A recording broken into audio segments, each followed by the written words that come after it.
အာရမပြုချစ်မှုဖြစ်ပွားခဲ့သည့်တောင်ကြီးမြို့အောင်မြေသည့်ကိုပိုင်ကျောင်းမှကျူးလွန်သူကိုဖမ်းဆီးထားပြီးကျောင်းလေပုဂ္ဂလိကပညာရေးဥပဒေနည်းဥပဒေများဖြင့်ရေးယူမည်။ကျောင်းတွင်တက်ရောက်နေသူကျောင်းသားကျောင်းသူများစာမေးပွဲဖြေဆိုနိုင်ရန်မြို့ခံကျောင်းများကအခမဲ့ကူညီမည်။အာရမပြုချစ်မှုဖြစ်ပွားခဲ့သည့်တောင်ကြီးမြို့အောင်မြေသည့်ကိုပိုင်ကျောင်းမှကျူးလွန်သူများကိုဖမ်းဆီးထားပြီးကျောင်းကိုလည်းပုဂ္ဂလိကပညာရေးဥပဒေနည်းဥပဒေများဖြင့်ရေးယူမည်ဖြစ်ကြောင်းအမျိုးသားကာကွယ်ရေးနှင့်လုံခြုံရေးကောင်စီသတင်းထုတ်ပြန်ရေးအဖွဲ့ကထုတ်ပြန်ပါတယ်။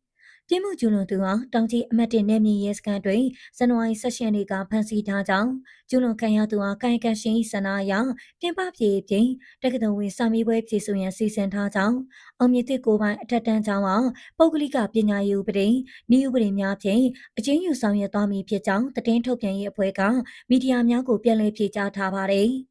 ဖြစ်စဉ်မှာဇန်နဝါရီ15ရက်မွန်းလွဲ12နာရီခွဲခန့်တွင်တောင်ကြီးမြို့တစ်တော်ရက်ကွာအောင်မြင့်သည့်ကိုပိုင်အထက်တန်းကျောင်းတွင်ကျောင်းတက်နေသော Grade 12ကျောင်းသူတစ်ယောက်သည်ခေါင်းကိုက်သဖြင့်ဆရာမထံခွင့်တောင်း၍အဆောင်၌ပြန်လာနေစဉ်မွန်းလွဲ1နာရီခန့်တွင်ကျောင်းမှကျောင်းဝီသားဖြစ်သူဇာနီသွေးရောက်ရှိလာပြီးအဆိုပါကျောင်းသူကိုအလိုမတူဘဲအာဏာပြုချင်ခြင်းဖြစ်ကြောင်းသိရပါသည်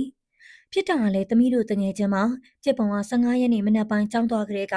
တငယ်ချင်းကနေမကောင်းပါဘူးမင်းညသမီးတို့အကုန်မနက်3နာရီထိစလုပ်ထားတော့မနက်ကျောင်းသွားတော့ကောင်းမှုပြီးသူကနေလို့အဆင်မပြေဘူးနေ့လေထမင်းစားစင်းရဲ့အဆောင်ဘက်ပြန်ပြီးနေ့တစ်ပိုင်းလောက်ပြန်ပြီးမှရမယ်ဆိုပြီးသမီးတို့ကိုပြောတယ်ဖြစ်သွားတာကလည်းသူအဲ့ဒီကိုပြန်တဲ့အချိန်သူ့ကိုပတ်စံ30လဲတောင်းပါတယ်ပြီးတော့ဓာတ်ပုံလေးရောအတင်းရိုက်ပြီးတာမယာပြုကျင်တာပါတငယ်ချင်းကအဆောင်ကလေးကနေလဲမကောင်းတာမို့ဒီလိုဖြစ်တဲ့အချိန်မှာဘလောက်ထိခံစားနေရမယ်ဆိုတာပြောတော့မပြောပြတတ်တော့ဘူးညနေကျောင်းစဉ်သမီးတို့ပြန်လာတဲ့အချိန်မှာကတင်အောင်လေးမှအိမ်ချမ်းကျင်နေကြောက်တယ်ဆိုပြီးဒီကုလုံးတုံပြီးအိတ်စကားလေးပဲထက်ထက်ပြောပြီးငိုနေအောင်သမီးတို့ဆိုဘာမှမသိသေးတာတော့သူ့ပုံစံကိုမြင်ပြီးတနာလို့မျက်ရည်တွေကျပါတယ်လို့အဆိုပါကျောင်းတွင်တက်ရောက်နေသူတို့ကလူမှုကွန်ရက်မှာရေးသားထားပါတယ်